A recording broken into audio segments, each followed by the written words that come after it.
Hello everyone, welcome to SWPM classes. I'm Himanshi Garg and we're going to start our General Aptitude series again. Okay, so आप लोगों को पता है बीएमएससी entrance जो है वो बहुत करीब है और पार्ट ए में जो है वो काफ़ी क्वेश्चंस जनरल एप्टीट्यूड के रहते हैं। तो हम जो है ईयर वाइज सारे क्वेश्चंस जो हैं वो डिस्कस करने वाले हैं, ठीक है। तो अभी मैंने सोचा है कि पहले जो है हम सीयूईटी के एग्ज़ाम में जो आते हैं, क्योंकि मोस्टली बच्चे जो हैं वो सीयूईटी को तो टारगेट करते ही हैं, राइट। तो इसके जो है ईयर वाइज हम सारे एप्टीट्यूड के क्वेश्चंस जो है डिस्कस करेंगे। आई होप कोई रहेगा नहीं, बट स्टिल कोई रह जाता है तो यू कैन आस्क, ठीक है। तो मैंने जो बॉटनी के क्वेश्चन पेपर हैं, लाइफ साइंस के हैं, जूलॉजी है, इन सब से इकट्ठे किए थे, मैथमेटिक्स जो हैं, ठीक है। तो अगर कोई और आप यूनिवर्सिटी के लिए प्रिपेयर कर रही हैं और आपको लगता है कि कुछ अलग तरह के क्वेश्चंस पूछे जा रहे हैं, so you can ask me, right everybody. So let's get started. First question से डिस्कस करना शुरू करते हैं, ठीक है। तो फर्स्ट क्वेश्चन में हमें क्या दिया है, the polynomial P x ax cube plus bx square plus x minus 6 when divided by x plus 2 and x minus 2 leaves a remainder of 0 and 4 respectively। तो a और b की वैल्यू पे condition पूछता है। तो दो चीज़ें आप यहाँ से सोच सकते हो, या तो आप चलोगे डिवाइड करने से, है ना, कि इस पोलिनोमियल को आप सोचो कि मैं x प्लस 2 से डिवाइड कर दूं और लास्ट में जो रिमाइंडर आएगा उसे 0 पुट कर दूं। हाँ, कर सकते हो, no issue at all, but that will be very lengthy, right. General aptitude तैयार करने का हमारा मोटिव यही होता है कि हम कम टाइम में कुछ और एक्स्ट्रा क्वेश्चंस को, हमारे मेन सब्जेक्ट से अलग जो क्वेश्चंस हैं उन्हें स्कोर कर पाएँ। और जो बच्चे एप्टीट्यूड नहीं तैयार कर रहे हैं, क्योंकि एप्टीट्यूड की अगर आप देखोगे ना तो लाइक आई थिंक 4 से 5 क्वेश्चन तो कम से कम है ही जो आते ही आते हैं, जो मैथ्स का पोर्शन जो रहता है ना। उसके अलावा एक आध ब्लड रिलेशन से या कुछ और पजल टाइप में इस तरह से क्वेश्चन आ जाते हैं। मतलब 5 क्वेश्चन तो उन्हें एवरेज आपको देखने को मिलते ही मिलते हैं, राइट। जी के आप तैयार करो चाहे ना करो, थोड़ा बहुत इंग्लिश का पोर्शन रहता है, ठीक है। तो एप्टीट्यूड में बहुत ज़्यादा मेहनत नहीं है, थोड़ा बहुत तैयार करने की ज़रूरत है and you are good to go, ठीक है। तो एक रैंक बनाने का जो काम है वो एप्टीट्यूड करता है, मैं हमेशा ये बात बोलती हूँ। मेरे कोर्स में भी ये बात मैं बार बार कहती हूँ कि जो एप्टीट्यूड है वो आपकी रैंक बनाने का काम करता है, ठीक है। या तो अपने सब्जेक्ट को बहुत ज़्यादा स्ट्रॉन्ग कर लो, कितना भी स्ट्रॉन्ग कर लोगे, थोड़ा सा आप टाइम जनरल एप्टीट्यूड को दे सकते हो ना, ये बहुत ज़रूरी है। क्यों? क्योंकि फ्यूचर में कोई भी एग्जाम दोगे एप्टीट्यूड वहाँ होगा ही होगा, राइट, ठीक है। अच्छा, तो आई वाज टेलिंग कि एक तो डिवाइड वाला सिस्टम है, एक है हमारे पास फैक्टर एंड रिमाइंडर थ्योरम, ठीक है। और बहुत इजी थ्योरम है, बहुत ही ज़्यादा इजी थ्योरम्स हैं, इनको मैं डिस्कस करती हूँ आपके साथ, ठीक है। तो सबसे पहले मैं बताऊँ आपको रिमाइंडर थ्योरम के बारे में, ठीक है। तो अगर आपको मैं कोई पोलिनोमियल पी एक्स दे दूँ, ठीक है, और मैंने कहा मैं इसको डिवाइड कर रही हूँ x माइनस ए से, तो अब दो पॉसिबिलिटी है। फर्स्ट पॉसिबिलिटी है कि x माइनस ए क्या है, इसका फैक्टर है। अब खुद सोचो, जैसे कि 2 डिवाइड करता है 6 को तो रिमाइंडर क्या आता है, 0, राइट। मैं फैक्टर कब कहती हूँ, जब वो से कम्प्लीटली डिवाइड कर जाए, है ना। तो रिमाइंडर थ्योरम कहती है कि अगर आप रिमाइंडर निकालना चाहते हो तो जिससे डिवाइड कर रहे हो उसे रख दो 0 के इक्वल, 0 निकालनी है इसकी, ठीक है। तो x इज इक्वल टू ए पे 0 हो रहा है। अब इस वैल्यू को जब आप पोलिनोमियल में पुट करते हो तो जो आंसर आता है वो बन जाता है आपका रिमाइंडर। ये कहती है हमारी रिमाइंडर थ्योरम। अब यहीं से निकलती है फैक्टर थ्योरम, ठीक है। देखो फैक्टर थ्योरम क्या कहती है, अगर ये x माइनस से जरूरी नहीं है ना कि फैक्टर हो, अगर ये फैक्टर बन जाता है तो क्या होगा। देखो जैसे ही ये फैक्टर बना वैसे ही ये कंप्लीटली डिवाइड कर जाएगा, और डिवाइड कर गया तो रिमाइंडर 0 दे देगा। तो p की जो वैल्यू है x इज इक्वल टू ए पे हमें 0 मिल जाएगी, बस। I think if I am not wrong 8th class में, मतलब सीबीएसई बोर्ड्स में आ जाता है फैक्टर और रिमाइंडर थ्योरम, ठीक है। सो बेसिकली एक ही बात है, आपको जिससे डिवाइड कर रहे हो उसकी 0 निकाल दो और उस वैल्यू पे पोलिनोमियल की वैल्यू आप निकालते हो तो आपको रिमाइंडर देती है। अगर वो फैक्टर रहा होगा तो रिमाइंडर 0 दे देगा, अगर फैक्टर नहीं रहा होगा तो रिमाइंडर 0 नहीं मिलेगा, कुछ भी मिल सकता है आपको, ठीक है। अब आ जाओ क्वेश्चन पे दोबारा। ये पोलिनोमियल दी है, उसने कहा है x प्लस 2 डिवाइड जब इसे करता है तो रिमाइंडर 0 मिलता है। क्या पता चला यहाँ से हमें कि ऑब्वियसली बात है, इसे सेटिस्फाई कर रहा है, पुट कर दो, ठीक है। x को 2 पुट कर दो और इक्वेशन बनाओ, a into minus 2, sorry not 2, minus 2। X plus 2 को 0 पुट करोगे तो x की वैल्यू माइनस 2 मिलेगी, इसकी बात कर रहे हैं फर्स्ट वाले की, है ना। So minus 2 cube plus b into minus 2 square plus minus 2 minus 6, okay, so -8a plus 4b -2 -6 क्या मिला हमें यहाँ से? -8a प्लस 4b -8 और रिमाइंडर ये 0 दे रखा था तो 0 लिख दिया रिमाइंडर। ठीक है, ओवरऑल मैं -4 से डिवाइड कर दूं तो 2a -b plus 2 is equal to 0। Let me say this is my equation 1, right. ठीक है, अब इक्वेशन 2 की अगर आप बात करेंगे उसी पोलिनोमियल में हम क्या कर रहे हैं, इस बार x माइनस 2 को मैं पुट करूंगी। x माइनस 2 पुट करने का मतलब x is equal to 2 put कर रहे हैं और रिमाइंडर आ रहा है 4। ठीक है, करो पुट। p में आप x इज इक्वल टू 2, अभी ऐसे लग रहा है कि बहुत लेंदी है बट ट्रस्ट मी लेंदी बिल्कुल नहीं है, थोड़ा सा प्रैक्टिस कर रहता है। ठीक है, x को 2 पुट करो, 2 का cube 8a plus 4b plus 2 minus 6 ये मिला। सो 8a प्लस 4b माइनस 4 को ओवरऑल कैंसिल कर दो, 1 is equal to 2a plus b minus 1, है ना। ये उधर चला जाएगा तो मुझे, या फिर इसे इधर ले आओ, ट्रांसपोज कर लो, 2a plus b minus 2 is equal to 0। This is my equation second, right everyone, समझ में आया? ठीक है, अब इक्वेशन 1 को देखो क्या है हमारे पास, 2a minus b 2a minus b plus 2 is equal to 0, and equation 2 is equal to 2a plus b minus 2 is equal to 0, right everyone? Okay, so solve karo ise, and when you solve it what you will be getting, this will cancel, I'm just adding, okay, this will cancel, 2a plus 2a 4a is equal to 0 implies a is equal to 0। अब a 0 मिल गया, या तो equation 2 में put कर दो या 1 में put कर दो, आपकी मर्जी है। मान लो मैं इक्वेशन 2 में पुट कर दूं, सो ये 0 तो b minus 2 is equal to 0 implies b is equal to 2, a0 b2, a0 b2, option C is the right answer. Clear everyone? Okay, बिल्कुल लेटेस्ट क्वेश्चन पेपर्स हम डिस्कस कर रहे हैं, 2022, उसके बाद 2021 डिस्कस करेंगे, उसके बाद 2020 डिस्कस करेंगे, इस तरह से डिस्कस करते जाएंगे, राइट? ओके एवरीवन, अब देखो नेक्स्ट क्वेश्चन, बहुत बहुत इजी क्वेश्चन था ये वाला क्वेश्चन। देखो बिल्कुल स्ट्रेट फॉरवर्ड क्वेश्चन पूछा गया है, स्कोरिंग है। क्या कहा है, given below are statements, assertion reason type के जो क्वेश्चन होते हैं, मतलब स्टेटमेंट दी है असर्शन और उसका रीजन। तो क्या होता है ना, असर्शन जैसे नॉर्मल स्टेटमेंट हो गई और रीजन में भी एक स्टेटमेंट रहती है, लेकिन क्या वो इस स्टेटमेंट के लिए सही एक्सप्लेनेशन है या नहीं, वो पूछता है। तो कह रहा है एरिया जो है दो सर्कल्स का वो 16:25 में है। पहली बात तो आपको एरिया पता होना चाहिए सर्कल का, जो होता है पाई आर स्क्वायर। ठीक है, अब दो सर्कल्स का अगर एरिया है रेशो में, मतलब A1 रेशो A2 लिख दूं, पाई R1 square upon pi R2 square, simple ऐसे लिख सकती हूँ। किसके इक्वल दिया है, 16/25। अब आ जाओ क्वेश्चन पे दोबारा, कह रहा है तो जो सरकमफ्रेंस होगी वो 4:5 में होगी। ठीक है, करते हैं चेक। ठीक है, सरकमफ्रेंस की बात करो, मैं सी से रिप्रेजेंट कर दूँ, C1/C2 क्या फॉर्मूला होता है, 2πr1 अपॉन 2πr2। ठीक है, 2 पाई से 2 पाई कैंसिल, क्या बचा R1/R2। अब ये मुझे बताना है, मतलब R1 और R2 की रेशियो की मुझे ज़रूरत है। यहाँ देखो पाई से पाई कैंसिल, मुझे मिला R1/R2 का होल स्क्वायर, और 16 को लिख सकती हूँ 4 स्क्वायर, 25 को लिख सकती हूँ 5 स्क्वायर, ये स्क्वायर्स कैंसिल हो गए, या स्क्वायर रूट कर दो, एक ही बात है।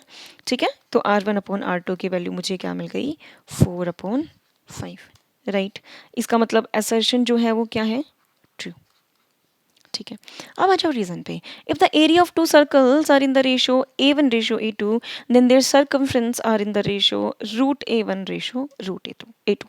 अब ये रिलेशन बिल्ड करना है, तो देखो एरियाज की बात की मैंने, मतलब मैंने क्या कहा कि पाई R1 square upon pi R2 square किसके इक्वल है, A1/A2 के।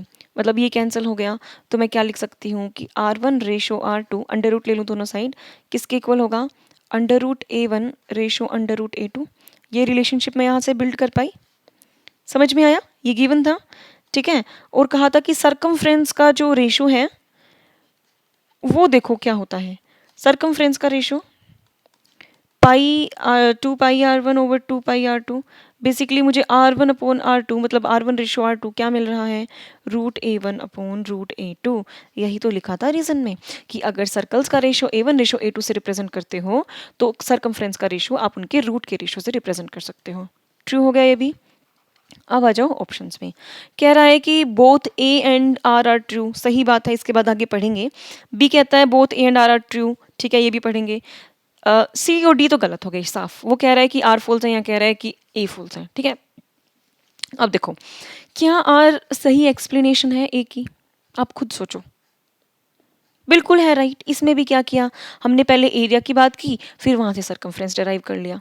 यहाँ पे हमने सेम सेम रिलेशन है ना। एरिया अगर इस रेशो में है तो उनकी सरकमफ्रेंस उनके रूट के रेशो में है, तो इसका मतलब दोनों करेक्ट भी है and R is a correct explanation of A. So option A is the right answer. I hope सबको क्लियर हुआ, ठीक है। This is a very important question. Okay, अभी बात करते हैं नेक्स्ट क्वेश्चन की। तो इस क्वेश्चन में अब हमें क्या गिवन है, the diameter of a sphere is 6 centimetre. हमारे पास एक स्फीयर है, ऑब्वियसली हम 2D में तो सर्कल ही बना सकते हैं ऐसे, ठीक है।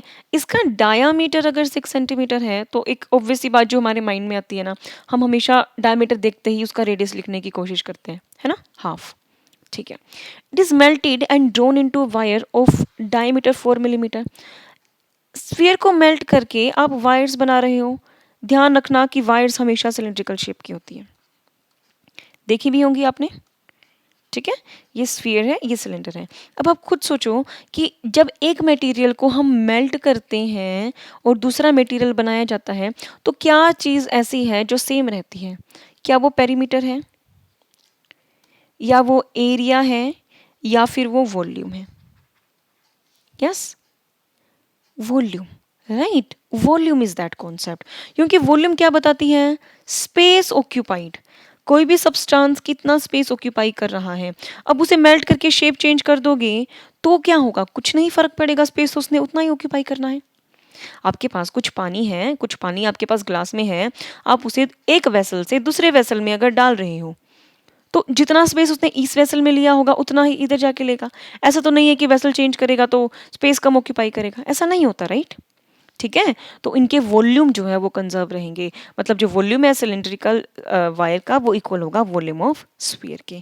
अब फंस गए, जिसे फॉर्मूला नहीं ध्यान वो फंस गया, गेटिंग माय पॉइंट, है ना। तो ये चैप्टर जो है बड़ा स्कोरिंग रहता है, बहुत सिंपल क्वेश्चंस आते हैं। तो circle, square, cube, cuboid, sphere, cylinder and hemisphere, cone, इनके आपको पेरीमीटर, एरियाज, वॉल्यूम्स याद होने चाहिए।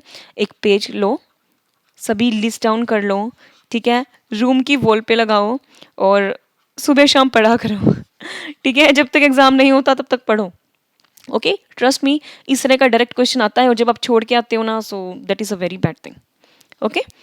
अब सिलेंडर का जो वॉल्यूम होता है वो क्या होता है, पाई आर स्क्वायर एच। इसको याद करने का तरीका बताऊँ। सिलेंडर इमेजिन करना, एक सर्कल है, फिर एक के ऊपर एक सर्कल, एक सर्कल, एक सर्कल, एक सर्कल, एक सर्कल आप रखते जा रहे हो। मान लो कॉइन्स आपके पास, हाइट मिलती जाएंगी, हाइट मिलती जाएगी। आपको नहीं लगता कि ये और कुछ नहीं सिलेंडर ही बन रहा है, हाइट मिल गई और ये इसने एक सिलेंडर की शेप ले ली, बस सिंपल एज दैट। समझ में आया सबको, ठीक है। तो सर्कल का एरिया होता है पाई आर स्क्वायर, और उसको जो आप हाइट ये दे रहे हो ये एच है, तो मल्टीप्लाई करते ही आपको क्या मिल गया, वॉल्यूम। तो सिलेंडर का वॉल्यूम याद करना बहुत इजी है और ऐसे ही ये जनरली डिराइव किया जाता है, ठीक है। और स्फीयर की अगर आप बात करो तो वो रहता है 4/3 pi r cube, 4/3 pi r cube. पहली बात, स्फीयर के अंदर तो सिर्फ रेडियस है ना, और कोई हाइट तो है नहीं, तो ऐसा एक ही तो फॉर्मूला है ना जिसमें सिर्फ रेडियस है, बाकी में हाइट भी होती है। जैसे कोन में स्लैंट हाइट का भी जिक्र रहता है ना, जब उसके सरफेस एरिया वगैरह की बात करते हैं। देखो अब R1 R2 कह दो, क्यों, अलग अलग है रेडियाइज, सो पाई से पाई कैंसिल। अब ये मैंने लिखा था क्या, सिलेंडर के लिए, है ना, और ये रहा सिलेंडर। सिलेंडर का डायामीटर 4 मिलीमीटर है, तो रेडियस जो है उसकी कितनी होगी, 2 मिलीमीटर। अब यूनिट का ख्याल रखना है, यहाँ सेंटीमीटर है, यहाँ मिलीमीटर है, ठीक है। 1 सेंटीमीटर में 10 मिलीमीटर होता है, सेंटीमीटर बड़ी यूनिट होती है मिलीमीटर से। 1 मीटर में 100 सेंटीमीटर होता है और 1 किलोमीटर में 1000 मीटर होता है, ठीक है। थोड़ा सा यूनिट कन्वर्जन ध्यान होना चाहिए, बेसिक मैथमेटिक्स आनी चाहिए, ओके। सो मिलीमीटर को अगर आप कन्वर्ट करोगे किस में, सेंटीमीटर में, तो 10 से डिवाइड हो जाएगा, okay. So 0.2 centimeter you are getting from here. So I'm writing on the other page 0.2 cube, sorry 0.2 square multiply h। ये h क्या है, लेंथ ऑफ द वायर, है ना, ऑब्वियसली लेंथ है ये वायर की, हाइट ऑफ सिलेंडर कह लो, एक ही बात है। किसके इक्वल होगा, 4/3 इंटू R2 क्यूब। R2 क्या है, 3 सेंटीमीटर, है ना, 3 क्यूब। अब क्वेश्चन पढ़ो पूरा, लेंथ ऑफ द वायर ही निकालनी है और आप देख सकते हो सिर्फ एक ही अननोन है जो कि क्या है, h। ठीक है, तो 3 से काटोगे तो यहाँ पे 2 3 बचेंगे, ऑब्वियस ही बात है ना। और h किसके इक्वल हो गया, 4 × 3 × 3, डिनोमिनेटर में जाएगा 0.2, 0.2 को 2 × 2 और 10 × 10 ऊपर ले जाओ। ठीक है, सिंपल कैलकुलेशन है, 0.2 का रेसिप्रोकल कर रहे हो तो 10/2 ही तो होता है। 2 से काटेंगे तो 5 पे, फिर 2 से काटेंगे तो 5 पे, 5 5 ज़ा 25, 4 3 ज़ा 12, 12 3 ज़ा 36, है ना। अब वैल्यू मिल रही है हमें 25 × 36 और ये हमने निकाली है सेंटीमीटर में, है ना। और ऑप्शन में क्या है, मीटर, तो 1 सेंटीमीटर में 1/100 मीटर होते हैं, तो इसे डिवाइड करो बाई 100। थोड़ा सा स्मार्ट वर्क करना है कैलकुलेशन में, 25 से कैंसिल करोगे 100 को कटेगा 4 पे, और 4 9 सा होता है 36, है ना। अगर आप क्या करते, पहले मल्टीप्लाई करते इसे, फिर 100 से डिवाइड करते, that will be very lengthy. Okay, इस बहुत ज़्यादा लेंदी क्वेश्चन बहुत रेयर पूछे जाते हैं। ओके कि एग्जामिनर ने सेट ही ऐसा क्वेश्चन करना है कि आपने उसने आपका टाइम ही खराब करना है, तो एक अलग बात है, तो फिर वैसे क्वेश्चन को टच मत करना। ओके, ये क्वेश्चन आई सपोज लाइक 1.5 या 2 मिनट से ज़्यादा नहीं लेगा, एंड एंट्रेंस एमएससी एंट्रेंस का जो एग्ज़ाम होता है उसमें आप आराम से निकाल सकते हो 1 से 2 मिनट, राइट। आई बिलीव कि जो थ्योरेटिकल सब्जेक्ट्स वाले एग्ज़ाम रहते हैं, मैं मैथ्स की बात नहीं करती, केमिस्ट्री फिजिक्स की बात नहीं करती, लेकिन जैसे बायोलॉजी का जो रहता है, तो जहाँ तक मुझे पता है थोड़ा ज़्यादा थ्योरेटिकल रहता है, तो I think maybe I am wrong, तो थोड़ा थ्योरी पेपर जो ज़्यादा होता है ना, वहाँ थोड़ा हमारे पास टाइम ज़्यादा रहता है, तो वहाँ आप इन क्वेश्चंस को ज़रूर टच कीजिए, आपके लिए बेनिफिशियल रहेंगे। ओके एवरीवन, चलो नेक्स्ट क्वेश्चन की बात करते हैं। मैंने सभी क्वेश्चंस को लाइन वाइज ही लिखा है वैसे।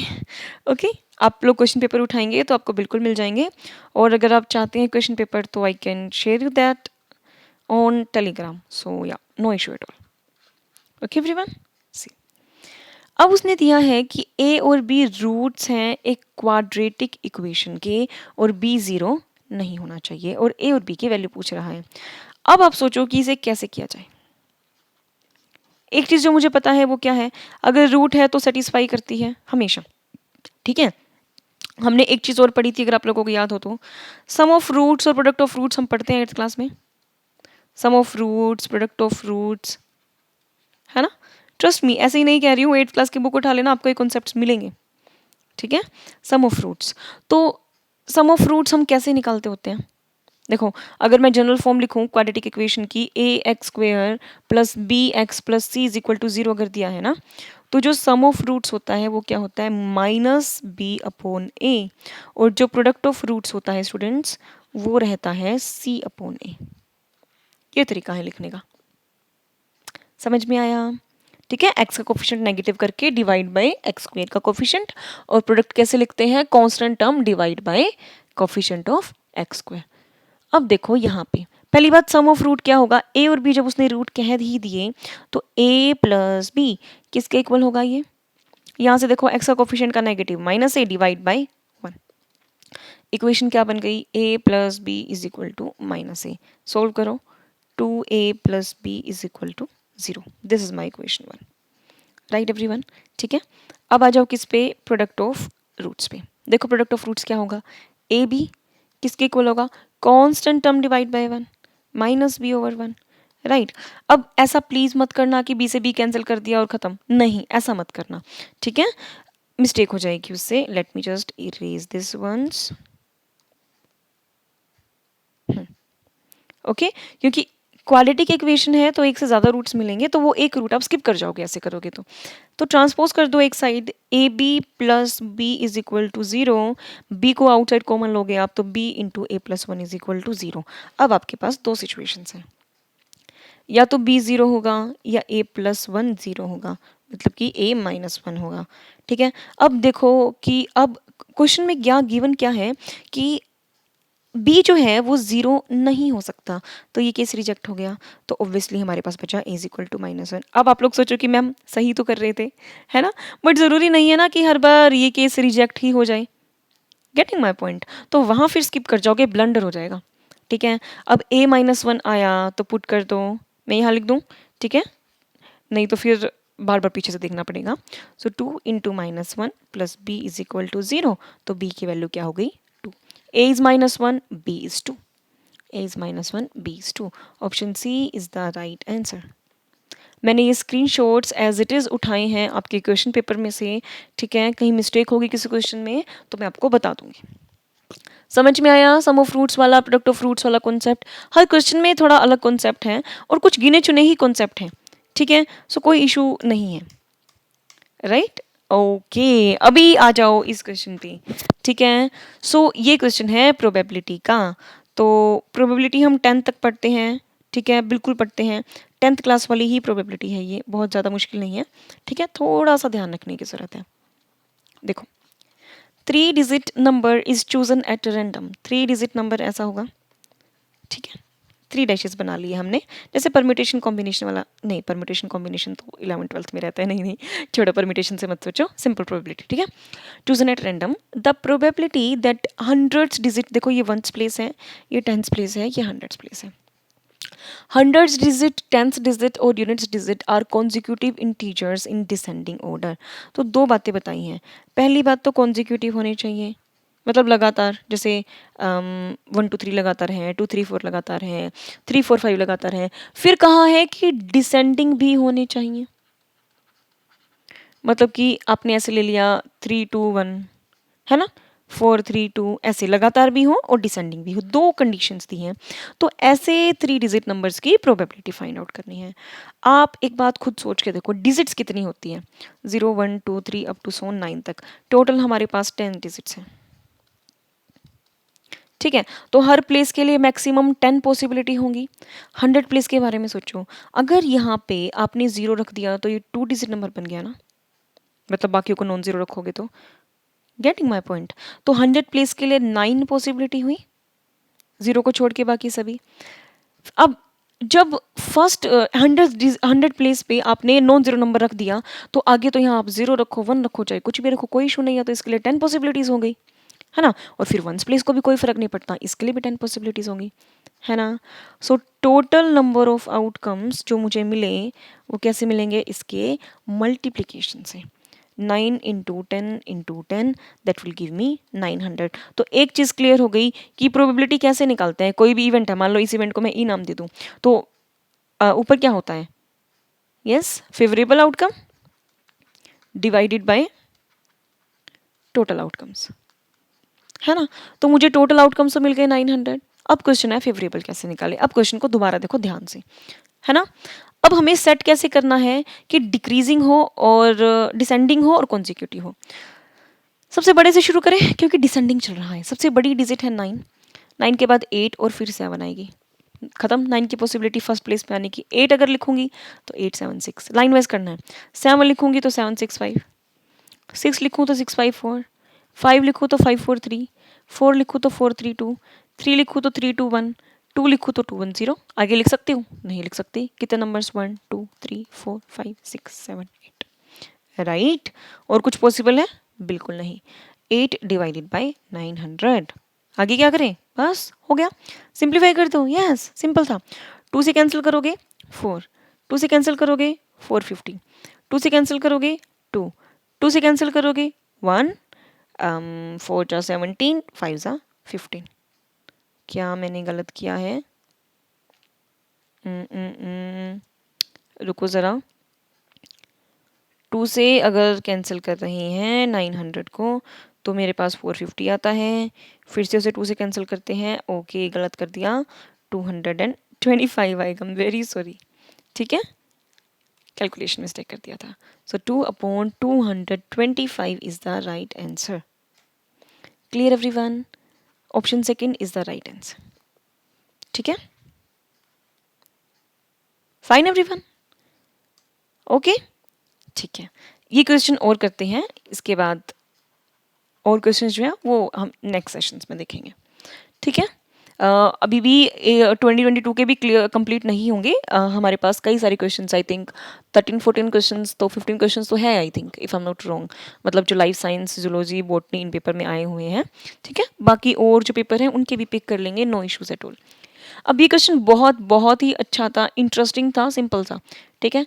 मिसिंग टर्म निकालनी है। अब पैटर्न ऑब्जर्व करने की कोशिश करना। 7, 8, 15, 34, 71, 132 डैश। जो क्वेश्चन होते हैं ना सीरीज वाले, या तो ये हो जाएंगे या आपको बिल्कुल घुमा के रख देंगे, है ना, कि बिल्कुल ही समझ नहीं आ रहा है कि करें क्या। कुछ दिख रहा है क्या अर्थमेटिक प्रोग्रेशन या ज्योमेट्रिक प्रोग्रेशन जैसा? नहीं दिख रहा ना? सभी प्राइम हो? नहीं। सब स्क्वायर हो या क्यूब हो या कुछ मल्टीप्लाई करके ऐड सब्ट्रैक्ट हो रहा हो, इस तरह से हम देखते हैं, या टेलीस्कोपिक सीरीज हो, नहीं है ना। डिफरेंस निकालना शुरू करें, फिर हम आखिर में यही करते हैं, है ना। 8 में से 7 गए 1, 15 में से 8 गए, मतलब डिफरेंस इनके बीच का 7। इनके बीच का डिफरेंस कितना होगा? 34 माइनस 15, 19, है ना। 71 माइनस 34 अगर हम करेंगे तो मुझे मिलेगा 37, है ना। उसके बाद हमने क्या किया, 132 माइनस 71, तो यहाँ होगा 61, और यहाँ पे डिफरेंस क्या हो वो देखना पड़ेगा। अब हमारे पास जो सीरीज होती है ना, वो कुछ ऐसी भी बनती हैं जिनमें डिफरेंस करने के बाद कुछ बन जाता है। हाँ, डिफरेंस करने के बाद या तो वो एपी बन गई, या जीपी बन गई, या पावर सीरीज बन गई, या टेलीस्कोपिक सीरीज बन गई, एचपी बन गई, किसी तरह की सीरीज अगर बन जाती है, या प्राइम आ रहे हैं या स्क्वायर क्यूब आ रहे हैं, मतलब ये नॉर्मल जनरल पैटर्न्स हैं, ठीक है। बट अगर आप यहाँ देखो, ओड नंबर तो दिख रहे हैं मुझे सारे, लेकिन उसके सिवा तो कुछ समझ नहीं आया, है ना। क्यों ना एक बार और डिफरेंस निकाला जाए। हाँ, करो।